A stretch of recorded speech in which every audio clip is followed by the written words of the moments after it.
Hey dolls, I'm finishing up my wash day routine right now, and do not worry, I have that video coming up next for you guys. But right now, I'm just making sure that my hair is completely saturated in water. I'm doing a wash and go today, and for me, I have to make sure that my hair is soaking wet and drenched in water. Here's my hair without any product. And now I'm just gonna section my hair off. I like to do 4 sections and then split those sections in half. So I'll have 8 sections all together, and I'm just gonna go through each section, apply my product, and show y'all how I get my wash and go.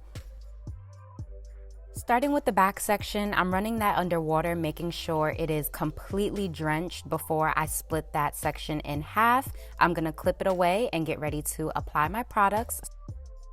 So I'm starting with the Nourish and Shine Foaming Curl Primer made with honey and sunflower oil. Now this curl primer is a hydrating pre-styling conditioner. So I'm pretty much using this as my leave-in, and what this primer does is it smooths and sculpts each curl while also elongating and adding definition. So I'm gonna smooth this on my hair from root to end and also rake it in just a little bit. I'm also gonna focus that on my ends to make sure that my curls are nice and clumped. Then I'm gonna top that with the Nourish and Shine Curl Defining Cream with sunflower, avocado, and jojoba oils. Now this isn't a heavy cream at all. It actually has a bit of a runny texture with a ton of slip.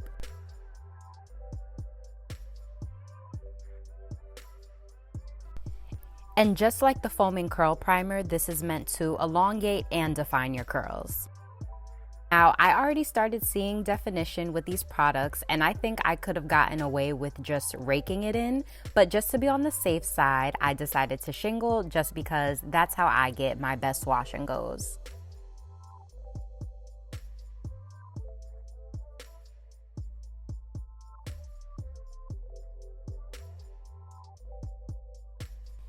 And once I'm done with this section, you see that my curls are nice and defined, they're clumped, and that's exactly what you want. I take a little bit more of that curl defining cream and apply it directly to my roots because my roots do tend to get extra puffy. And then I'm gonna move on to the other half of this section, making sure that it is completely saturated in water. Then I'm gonna follow up with my foaming curl primer, making sure that's evenly distributed throughout my hair. Then I'm gonna top that with the curl defining cream and shingle. Then add a little more cream directly to my roots.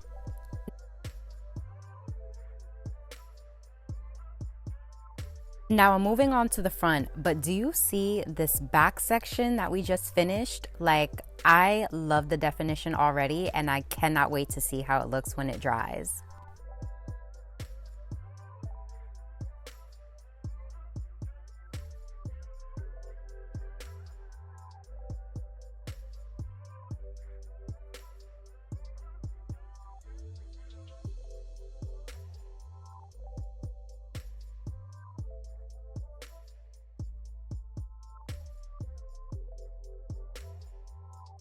And once I'm done with this half of my head, I'm gonna clip my roots down. Like I said, my roots tend to get really puffy, so this is what I do to get rid of that puffiness. And this is how it looks with one half of my head done, so I'm gonna move on to the other half and repeat these same steps.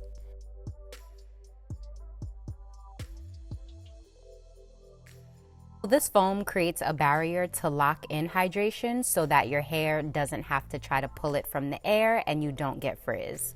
It's also meant to seal the cuticle to create a barrier between the moisture in the air and your hair. So quick tip, when your hair is extremely dry, it tries to pull moisture from the environment around you, and that's how you get frizz. Now I'm completely done. I'm super happy with the way this is looking right now, so I'm gonna go ahead and let this air dry.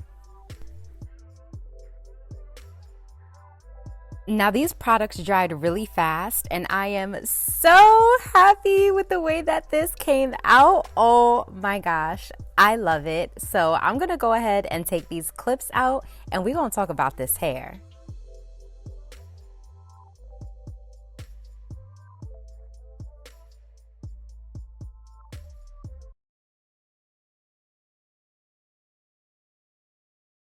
Dolls, I love the way that this came out. Oh my gosh. I really didn't know what to expect. This has been my first wash and go in a very long time, like 2 years. Right now, it's about this hair. Like, I really love the way that this came out. So both of these products, the foam primer that I use as well as the curl defining cream, are both meant to elongate and define and kind of like sculpt your curls.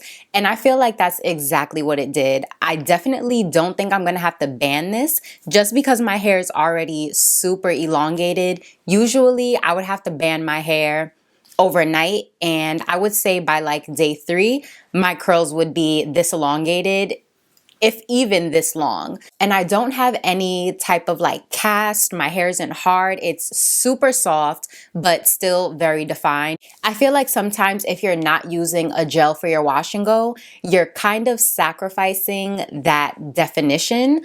But I feel like with this, even though my hair is still super soft and I did not have to use a gel, I still have just as much definition. Like, my curls are super defined. They feel nice and clumped, but they're still super soft. And even though I was heavy-handed with these products, I do not have any type of like buildup. I don't feel like a film on my hair when I touch my hair.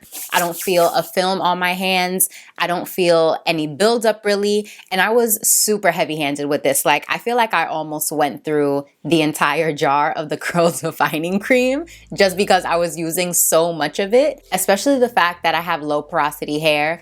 Products tend to just sit on top of my hair, and I always have like, it'll give me that film, or it'll just feel like literally like they're just sitting on top. They don't penetrate my hair. And I feel like with these products, they were perfect for my low porosity hair. I never used a mousse for a wash and go. I barely use mousses at all, but I feel like using the mousse kind of like a leave-in and then topping it with a cream was an amazing combo that I would have never thought to try. I thought the foam should be used by itself, but when I actually read about the product and I saw that it's a curl primer that you should use on wet hair before you put anything else in your hair, and then pair it with something like the defining cream, I was a little like skeptical at first. I really didn't see in my mind how that would be a good combination. I always thought mousses are meant to be used on their own. And I've never not used a leave-in. So replacing my leave-in with a mousse was like super weird to me, but I'm so glad that I gave it a try because I think it worked out perfectly. And I am definitely going to be using this mousse as a leave-in more often. I really want to see how it's going to be on like a perm rod set, a twist out. I really just like the way that it's laying with my cut. I like the way that these products elongated my curls, so I feel like they're just laying perfectly pretty much. I'm gonna play around with this too just because I really do love it so much. So I kind of want to try like a half up, half down. Like, something like this would be so freaking cute. Like, I'm not even gonna do all that today. We're gonna save this for another video. Maybe I'll try some styles throughout the week, and I'll probably include it in an updated week in the life of my hair with my wash and go. I wanna see how this lasts throughout the week. And speaking of throughout the week, now during the week, I'm definitely gonna be giving the Revitalizing Leave-In Conditioner a try. At first, I thought I was gonna use this as the leave-in for my wash and go, pretty much use it as the base for my wash and go. It's supposed to be used on dry hair. So when I saw that, I'm like, you know what? I really am gonna use the mousse as my leave-in and save the Revitalizing leave-in for during the week. If I feel like it needs a little bit of life, or I feel like it needs to be re-moisturized, I wanna give this a try on my dry hair. And I usually feel like I have to add oil to my wash and goes because I'm usually using a gel or something that gives me a bit of a cast. So I'm used to using oil to break the cast and kind of soften my hair, but the fact that this is already so soft on its own and it actually feels so moisturized, I don't think I'm gonna be adding an oil to this. The products in this collection do have sunflower oil in them, and I feel like it's more than enough. I definitely don't feel like I'm gonna need to add any oil. Like I said, my hair is already soft, so it's not like I'm using the oil to break any cast. I don't feel like I need to add an oil for moisture either. Now that I see how they are in my hair just with my natural hair as is, I really do want to try these now for other styles and see how it turns out. But that's about it, dolls. Thank you so much for watching. I hope you enjoyed it. More importantly, I hope you learned something, and I will see you dolls in the next one. Bye.